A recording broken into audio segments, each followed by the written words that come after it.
Our first guest, Rosemary Okoli, is the founder of TripZap, a travel consulting and curating company which promotes travel as a lifestyle.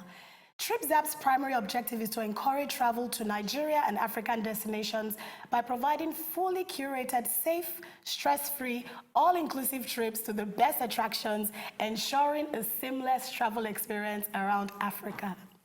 Welcome. Are you ready with us? Welcome to the show. Hi, thank you for having me. Thank you for being here. How are you? I'm good, thank you. Now, when I heard about TripZap, I thought, wow, creating trips. Can you tell us a bit about TripZap and what you do? Right, so as was initially said, we curate trips that are, all-inclusive packages. You don't have to think about anything. Essentially, taking off all the stress that has to come with travel and planning for travel. So we provide a full-on curated package. So imagine you're going to South Africa, for instance, and all you had to do was just book a trip, and it just says 5 days, South Africa, everything done. So your flight is done, someone picks you up from the airport, your tours are done, so you're doing absolutely nothing. All you have to do is just pack a bag, and that's the idea. So are you a travel agency? Because when I read curates, I'm like, okay, curates, all this millennials. We don't like to say that we're a travel agency. We like to say we're a travel consulting company, because it's not just, getting your flights done.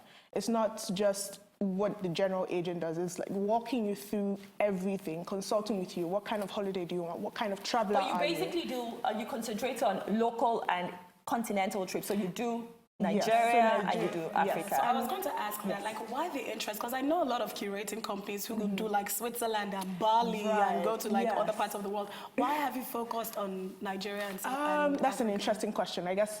So obviously, the last few years has not been easy for Nigeria, generally speaking. So dollar and its own wahala and all of that. So that changed a lot of the narrative, because initially it kind of started out as, wherever. But then, so we started honing in on what Africa had to offer, and there's a lot, and what was a bit more affordable for Nigerians generally to afford to do. And so we started with Nigeria and then Africa, and just doing that, we started seeing that there's more value to that in terms of their places. Everybody knows London, everybody knows New York, everybody knows. But giving that emphasis and just showcasing and giving the awareness for African tourism and Nigerian tourism now became a focus, and it became something that's adding more value to people and also, giving them affordable trips, because... Okay, so now let's talk a bit about Nigerian tourism. Now, I'm Nigerian. I'm from Abeokuta, so that's what Olumo Rock is. I've never been to Olumo Rock. I've been to Olumo. Okay, I'm from Nigeria. I've never been to any of... Am I ashamed of myself? Yes. But the reality is, when I see the pictures and I see the luxurious places I've been to, I'm like, maybe I'm not so interested. So, I mean, but you have people who go. I mean, she's been. So why are they interested? Why would they rather go to, apart from, of course, cost, which is very important? Well, so yes, there's always the cost factor, and also these things are actually quite gorgeous.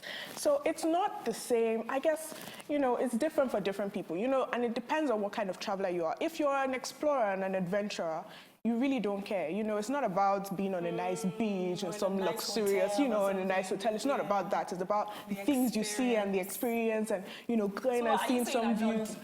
I think that's what she's saying. I think that's essentially what it is. So you have those, and we've come to realize that there's all kinds of travelers. So you can be a leisure traveler. I'm done from work. I'm not trying to stress myself. I'm just going to go and relax. There's that. There's travel for religious reasons. There's an adventurer that's going to, I'm an adventurer. I'm going to do whatever there is to do. I was going to ask, how's the response been, though, to traveling in Nigeria? Actually, it's been very interesting. Well, when we first started, it seemed like, and then the amount of traction that we get from just even people just saying, oh my God, I didn't know this existed. Oh my God, I want to come. Oh my God. And so it's really, it's been fascinating. So there's been a good amount of response from Nigerians, and interestingly, from people who are non-Nigerians. Right. Yeah, so we have, people who, because I don't know if you've checked, so there are group trips, which actually helps Nigerians for the most part because then they're cheaper. But then there are private trips, which then caters to people who just new in the country, is bespoke, and they just do this. So we've had people from Russia, from India, from Norway, from the UK. Yeah, so foreigners who just come in and they're like, oh, they want to do something. Foreigners, they come in trickles.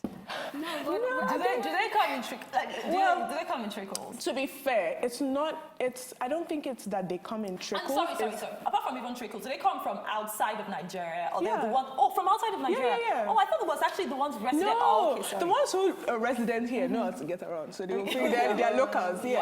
Okay, So they come from, because we have a lot of business tourists. So people who've come in and maybe they have a conference for 2 days, but one day they're not doing anything. So they're like, oh, they want to see. So there's a lot of people like that, but they don't even know that there's people like us who offer them these experiences. So that's just the divide. But there are a lot of them who come in.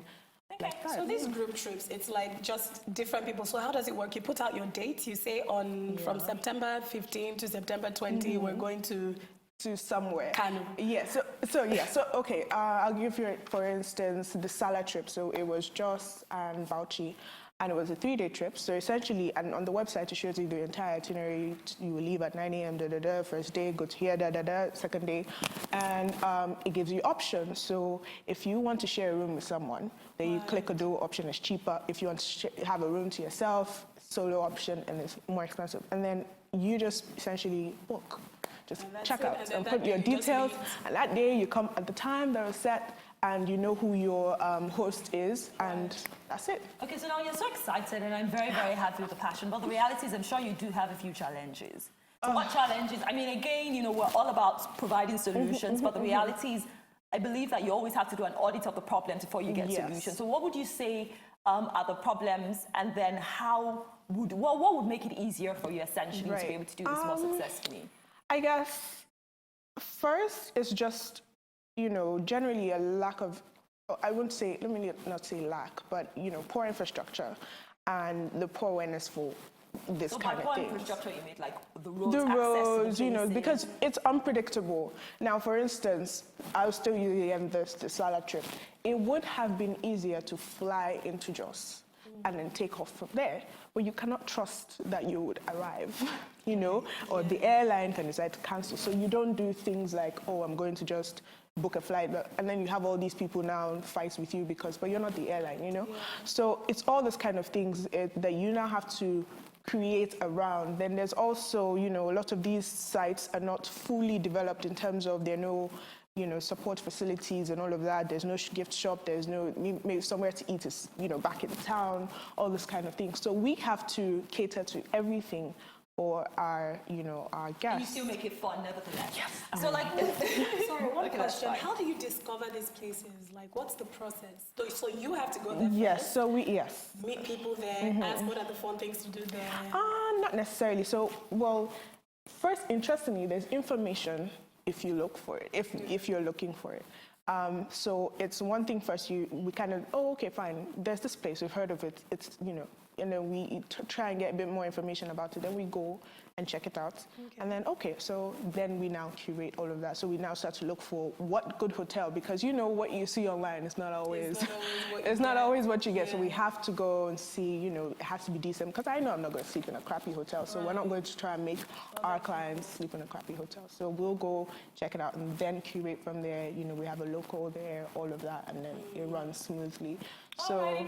Yeah. Thank you so much for your time. Yeah. But I mean, you're coming back for Arctic, which is the final session. So we'll see you shortly. Okay. So that's all from Rosemary for now. But she will be joining us later again on the show for Arctic. Stay tuned, because after the break, we'll be talking to Stella Obinwa about Dubai. Don't go anywhere.